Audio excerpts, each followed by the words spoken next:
Hi guys, ಎಲ್ರಿಗೂ ನಮಸ್ಕಾರ. Welcome back to Akshata Kannada vlog. ಯಾರೆಲ್ಲ ನನ್ನ ಚಾನಲ್ನ ಇನ್ನೂ ಸಬ್ಸ್ಕ್ರೈಬ್ ಮಾಡಿದಿರೋ ವೀಡಿಯೋಸ್ನ ನೋಡ್ತಾ ಇದ್ದರೆ ಪ್ಲೀಸ್ ನನ್ನ ಚಾನಲ್ನ ಸಬ್ಸ್ಕ್ರೈಬ್ ಮಾಡಿ ವೀಡಿಯೋಸ್ನ ನೋಡಿ. Thank you so much. ನಾನಿವತ್ತು ಸಡನ್ನಾಗಿ ಬಸ್ ಟಿಕೆಟ್ ಬುಕ್ ಮಾಡಿಸ್ಕೊಂಡು ಅಮ್ಮ ಮನೆಗೆ ಬಂದುಬಿಟ್ಟೆ. ಅಮ್ಮ ಮನೆಗೆ ಬರೋಕ್ಕೆ ಏನು ರೀಸನ್ ಬೇಕು ಅಲ್ವಾ? ರೀಸನ್ಗಳೇ ಬೇಡ. ಒಂದು ಸ್ವಲ್ಪ ಬಟ್ಟೆಗಳು ಮಷೀನಲ್ಲಿತ್ತು, ಅದನ್ನು ವಾಶ್ಗೆ ಹಾಕಿ ಒಣಗಿಸಿ ಎತ್ತಿಟ್ಬಿಟ್ಟು, ಹಾಗೆ ಕಿಚನ್ ತುಂಬ ಜಿರಳೆಗಳ ಕಾಟ ಜಾಸ್ತಿಯಾಗಿ ಹೋಗ್ಬಿಟ್ಟಿತ್ತು. ಅದಕ್ಕೂ ಸ್ವಲ್ಪ ನಾವು ಹಿಟ್ ಸ್ಪ್ರೇ ಹಾಕೋಣ ಅಂತ ಅಂದ್ಬಿಟ್ಟು ಪಾತ್ರೆಗಳನ್ನೆಲ್ಲ ಈ ಥರ ಬ್ಯಾಗಲ್ಲಿ ಹಾಕಿಟ್ಟಿದ್ದೆ. ನೋಡಿ, ಈ ಥರ ಡ್ರಾ ಇರುತ್ತಲ್ಲ, ಇಲ್ಲೆಲ್ಲ ಈ ಥರ ಮೂಲೆಗಳಲ್ಲಿ ಜಿರಳೆ ಮರಿಗಳು, ದೊಡ್ಡ ಜಿರಳೆ ಅಲ್ಲ, ಚಿಕ್ಕ ಚಿಕ್ಕ ಜಿರಳೆ ಮರಿಗಳು, ಪಾಪು ಇರ್ತಾನಲ್ವಾ. ಸೊ ಬೇಡ, ಸುಮ್ಮನೆ ರಿಸ್ಕು ಅಂತ ಅಂದ್ಬಿಟ್ಟು ಬ್ಯಾಗಲ್ಲಿ ಹಾಕಿಟ್ಟಿದ್ದೀನಿ. ಎಲ್ಲನೂ ರಘು ಹತ್ರ ಮೆಡಿಸಿನ್ ಹಾಕಂತ ಹೇಳಿದ್ದೀನಿ, ಹಿಟ್ ಸ್ಪ್ರೇ ಹಾಕಿ ಅಂತ ಹೇಳಿದ್ದೀನಿ. ಗಿಡಕ್ಕೆಲ್ಲ ಒಂದು ಸ್ವಲ್ಪ ನೀರು ಹಾಕಬೇಕಿತ್ತು. ನನ್ನ ಗಿಡ ನೋಡಿ ಹೊಸದಾಗಿ ಖುಷಿಯಿಂದ ತಂದಿರೋ ಗಿಡ, ಅದೇನಾಯಿತೋ ಗೊತ್ತಿಲ್ಲ, ಇದ್ದಕ್ಕಿದ್ದ ಹಾಗೆ ಅದು ಸತ್ತೋಗ್ತಾ ಇದೆ. ಆಮೇಲೆ ಏನೋ ಒಂದು ಚಿಕ್ಕದಾಗಿ ಗಾರ್ಡನ್ ಮಾಡ್ಕೊಂಡಿದ್ದೀನಿ, ಅದಕ್ಕೊಂದು ಸ್ವಲ್ಪ ನೀರು ಹಾಕಿದೆ. ಅಮ್ಮ ಮನೆಗೆ ಹೋಗೋಕ್ಕೂ ಮೊದಲು ಹಾಕೋಣ ಅಂತ. ನನಗೆ ಹೆಲ್ಪರ್ ಬರ್ತಾರಲ್ಲ, ಅವರು ನೀರೆಲ್ಲ ಹಾಕಿ ಕೊಡ್ತಾರೆ, ತೊಂದರೆ ಇಲ್ಲ. ಬಟ್ ಆದರೂ ಗ್ರೀನ್ ಆಗಿ ಇದೆ, ಬರೋ ತನಕ ಅದು ಎಲ್ಲೋ ಆಗಬಾರ್ದು ಅಂತ ಅಂದ್ಬಿಟ್ಟು ಅಷ್ಟೇ. ಒಂದಿಷ್ಟು ಬಟ್ಟೆಗಳು ಫೋಲ್ಡ್ ಮಾಡೋದಿತ್ತು, ಅದು ಮಾಡೋಕ್ಕೆ ಇವಾಗ ಟೈಮ್ ಇಲ್ಲ ಅಂತ ಅಂದ್ಬಿಟ್ಟು ಹಾಗೆ ಬಿಟ್ಟು ಟ್ರಾಲಿನ ಪ್ಯಾಕ್ ಮಾಡಿಕೊಂಡು, ಇದೊಂದು ಟ್ರಾಲಿ, ಹಾಗೆ ಇದೊಂದು ಪಾಪುದು ಬ್ಯಾಗ್ನ ರೆಡಿ ಮಾಡಿಕೊಂಡು ನಮ್ಮ ಶ್ರೀಕುಮಾರ್ ಬಸ್ ಟಿಕೆಟ್ ಮಾಡಿಸ್ಕೊಂಡು ಶ್ರೀಕುಮಾರ್ ಬಸ್ಸಿಗೆ ಬಂದಿದ್ದು. ನಾನು ಯಾವಾಗಲೂ ಊರಿಗೆ ಬರೋದಿದ್ರು ಶ್ರೀಕುಮಾರ್ ಬಸ್ಸಿಗೆ ಬರೋದು.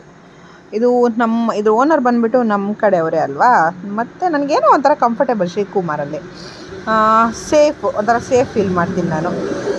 ಬ್ಯಾಕ್ಗ್ರೌಂಡಲ್ಲಿ ಹೈವೇಯಲ್ಲಿ ಮನೆ ಅಲ್ವಾ, ಬ್ಯಾಕ್ಗ್ರೌಂಡ್ ಮ್ಯೂಸಿಕ್ ಸೌಂಡ್ಸು ಡಿಸ್ಟರ್ಬೆನ್ಸ್ ಇರುತ್ತೆ. ಡಿಸ್ಟರ್ಬ್ ಆದರೆ ಸಾರಿ, ಓಕೆನಾ? ಈ ಥರ ಐರಾವತನೂ ಇರುತ್ತೆ. KSRTC ಇರೋದಲ್ವ ಇದು ಐರಾವತ. ನಮ್ಮ ಬಸ್ಸಲ್ಲ ಇದು, ಶ್ರೀಕುಮಾರ್ ಬೇರೆಯವ್ರ ಬಸ್ಸು, ಬೇರೆದು ಬಸ್ಸು. ಅಲ್ಲಿ ನಿಂತಿತ್ತು, ನಾನು ಅದನ್ನೇ ಕ್ಯಾಪ್ಚರ್ ಮಾಡಿಕೊಂಡೆ. ನಮ್ಮ ಬ್ಯಾಂಗ್ಳೂರು ಡೇ ಟೈಮಲ್ಲಿ ಒಂಥರ ಚೆಂದ, ಆದರೆ ನೈಟಲ್ಲಿ ಇನ್ನೊಂದು ಥರ ಚೆಂದ. ಲೈಟ್ಗಳೆಲ್ಲ ಒಂದೊಂದು ಶಾಪಲ್ಲಿ ಒಂದೊಂದು ಥರ ಲೈಟ್ಗಳಿರುತ್ತೆ, ಸೂಪರಾಗಿ ಕಾಣಿಸುತ್ತೆ. ಅಂತೂ ನಾನು ಬಸ್ ಹತ್ತಿ ನಮ್ಮ ಊರಿಗೆ ಬೆಳಿಗ್ಗೆ ಅಷ್ಟರಲ್ಲಿ ಬಂದು ರೀಚ್ ಆದೆ. ಈ ಗ್ರೀನಾಗಿ ಕೆಮ್ಮಣ್ಣಿರೋದು ಬಂದರೆ ಇದು ನಮ್ಮೂರು ಬಂತಂತನೇ ಅರ್ಥ. ಇದು ಬೆಳಿಗ್ಗೆ 6:30 ಹತ್ರ ಏನೋ, ಆ್ಯಕ್ಚುಲಿ 6:30 ರೀಚ್ ಆಗಬೇಕಿತ್ತು ನಾನು. ಅದು ಬಸ್ ಸ್ವಲ್ಪ ಲೇಟ್ ಆಯಿತು, ಆಫೀಸ್ ಹತ್ರ ನಿಂತಿದ್ರು, ಲೇಟ್ ಆಯಿತು. ಮತ್ತು ನಮ್ಮೂರ ಕಡೆ ಇದು ನಮ್ಮೂರು ಅಂತ ಹೆಂಗೆ ಗೊತ್ತಾಗೋದು ಅಂತ ಅಂದರೆ, ಎಷ್ಟೇ ದೊಡ್ಡ ಮನೆ ಕಟ್ಟಿರಲಿ, ಎಷ್ಟೇ ಚೆನ್ನಾಗಿರೋ ಮನೆ ಕಟ್ಟಿರಲಿ, ಅದು ಗಿಲಾಯಿ ಆದಮೇಲೆ ಪೇಂಟ್ ಮಾಡಿರಲ್ಲ. ಅದು ಎಷ್ಟೇ ಚೆನ್ನಾಗಿರೋ ಬಿಲ್ಡಿಂಗ್ ಇಲ್ಲ, ಎಷ್ಟೇ ಚೆನ್ನಾಗಿರೋ ಮನೆಗಳು ಕಟ್ಕೊಂಡಿದ್ರು ಪೇಂಟ್ ಮಾಡಲ್ಲ, ಹಾಗೆ ಬಿಟ್ಟಿರ್ತಾರೆ. ಅದೇ ನಮ್ಮೂರಿನ ಲಕ್ಷಣಗಳು. ಇವಾಗ ನಮ್ಮದಾದರೂ ಅಷ್ಟೇ, ನಮ್ಮ ಮನೆ ಗೋಡನ್ ಇದೆ ಪಪ್ಪದು, ಆ ಗೋಡನಿಗೆ ಪೇಂಟೇ ಮಾಡಿಲ್ಲ. ಅದೊಂಥರ ರಾಯಲ್ ಆಗಿ ಫೀಲ್ ಮಾಡುತ್ತೆ ಅಂತ ಅನಿಸುತ್ತೆ, ರಿಚ್ಚಾಗಿ ಫೀಲ್ ಮಾಡುತ್ತೆ ಅನಿಸುತ್ತೆ. ಹಂಗೆ ಇವ್ರದ್ದು ಶ್ರೀಕುಮಾರ್ ಅವ್ರದ್ದು ಆಫೀಸ್.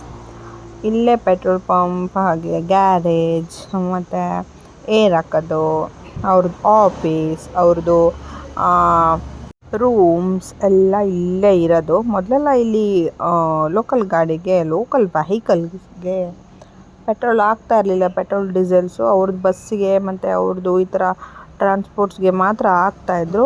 ಬಟ್ ಇವಾಗ ಎಲ್ಲ ವೆಹಿಕಲ್ಸ್ಗೂ ಹಾಕ್ತಾರೆ. ಇಲ್ಲೊಂದು ಚಿಕ್ಕದಾಗಿ ಹೋಟೆಲ್ ಕೂಡ ಮಾಡ್ಕೊಂಡಿದ್ದಾರೆ ನೋಡಿ, ಎಷ್ಟೊಂದು ಬಸ್ ಇದೆ. ಎಲ್ಲ KA47 KA47 ಇಲ್ಲಿ ಇವ್ರದ್ದು ಎಲ್ಲನೂ ಇದೆ ಆಯಿತಾ. ಅವ್ರಿಗೆ ಏನು ಬೇಕು ಅದೇ ಥರ ಕೊಟ್ಕೊಂಡಿದ್ದಾರೆ ಅವರು, ಸೂಪರಾಗಿದೆ. ಹಂಗೆ ಪಾಪುಗೆ ಸೆರ್ಲ್ಯಾಕ್ ಇರಲಿಲ್ಲ, ಸೆರ್ಲ್ಯಾಕು ನಾನು ಮರ್ತೋಗ್ಬಿಟ್ಟಿದ್ದೆ. ಆಟೋಲ್ಲಿ ಮೆಡಿಕಲ್ಗೆ ಹೋಗಿ ತೊಗೊಬಂದೆ, 2 ವೀಲರು ತಂಗಿ ತೊಗೊಂಡು ಹೋಗ್ಬಿಟ್ಟಿದ್ಲು. ಇಲ್ಲಿ ಫಿಶ್ ಎಲ್ಲ ಸಿಗುತ್ತೆ, ಇದಿದೆಯಲ್ಲ ಈ ಹೊಳೆಯಲ್ಲಿ ಫಿಶ್, ಪ್ರಾನ್ಸ್ ಎಲ್ಲ ಸಿಗುತ್ತೆ. ಹಂಗೆ ನಾನು ಬರ್ತಾ ಒಂದು ಚಿಕ್ಕ ಪ್ರಾನ್ಸ್ ತೊಗೊಬಂದೆ. ನನಗೆ ದೊಡ್ಡ ಪ್ರಾನ್ಸ್ ನಮ್ಮೂರಲ್ಲಿ ಬ್ಯಾಂಗ್ಳೂರಲ್ಲಿ ಸಿಗುತ್ತೆ ಆಯಿತಾ. ಈ ಥರ ಚಿಕ್ಕದು ಸಿಗೋಲ್ಲ. ನನಗೆ ಈ ಥರ ಚಿಕ್ಕ ಪ್ರಾನ್ಸು ನನಗೆ ಸಖತ್ ಇಷ್ಟ.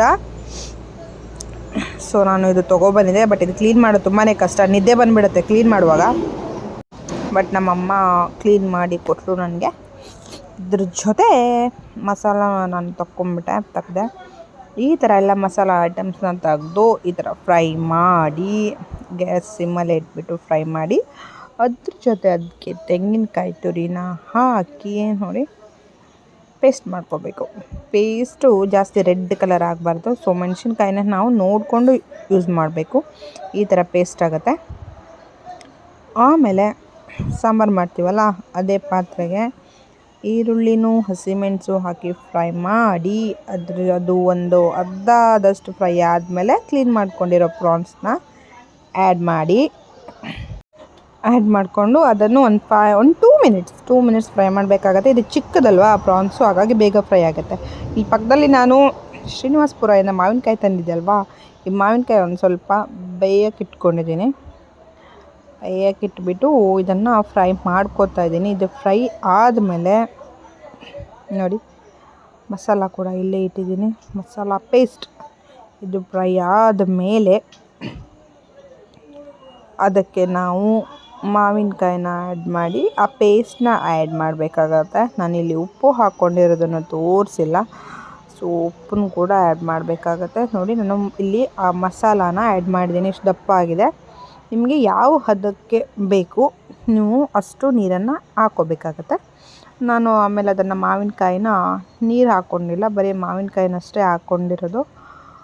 ಆ ಮಾವಿನಕಾಯಿನ ಅದಕ್ಕೆ ಆ್ಯಡ್ ಮಾಡಿ ಆದಮೇಲೆ ಎಷ್ಟು ಅದಕ್ಕೆ ನೀರು ಬೇಕೋ ಅಷ್ಟನ್ನು ಸೇರಿಸ್ಕೊಂಡೆ. ನೋಡಿ ಈ ಥರ ಮಾವಿನಕಾಯಿನ ಅದಕ್ಕೆ ಹಾಕ್ಕೊಂಡು ನೀರು ಎಷ್ಟು ಬೇಕೋ ಅಷ್ಟು ಹಾಕ್ಕೊಂಡು ಮಿಕ್ಸ್ ಮಾಡ್ಕೊಂಬಿಟ್ರೆ ಆಯಿತು. ಮಾವಿನಕಾಯಿ ಬೇಯಿಸಿರೋ ನೀರು ಕೂಡ ಹಾಕ್ಕೋಬೋದು. ಇಲ್ಲ ಅಂತಂದರೆ ಮಸಾಲ ಮಿಕ್ಸಿ ಜಾರಲ್ಲಿ ಹಾಕಿರ್ತೀವಲ್ಲ ಆ ನೀರನ್ನ ಕೂಡ ಬೇಕಿದ್ದರೆ ನಾವು ಸೇರಿಸ್ಕೋಬೋದು. ನೋಡಿ ಇಲ್ಲಿ ಉಪ್ಪು ಹಾಕಿದ ನಂತರ ರೆಡಿಯಾಗಿದೆ. ಕೊತ್ತಂಬರಿ ಸೊಪ್ಪನ್ನ ಕೂಡ ಬೇಕಿದ್ದರೆ ನೀವು ಆ್ಯಡ್ ಮಾಡ್ಕೋಬೋದು. ಸೂಪರಾಗಿ ಅನ್ನನೂ ಚಿಕ್ಕ ಪ್ರಾನ್ಸು ಮತ್ತು ಮಾವಿನಕಾಯಿ ಸಾಂಬಾರು ರೆಡಿಯಾಗಿದೆ. खाल्ला आता हे केले तर गॅस बंद केले.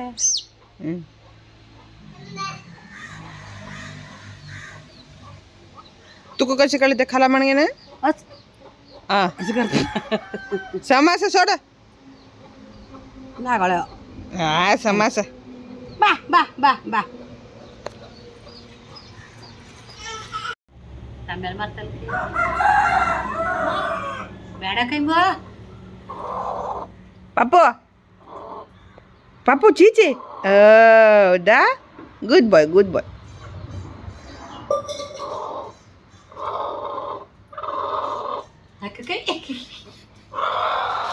ಅವ್ನು ಚೊಂಬು ಬೇಕಂತೆ, ಚೊಂಬು.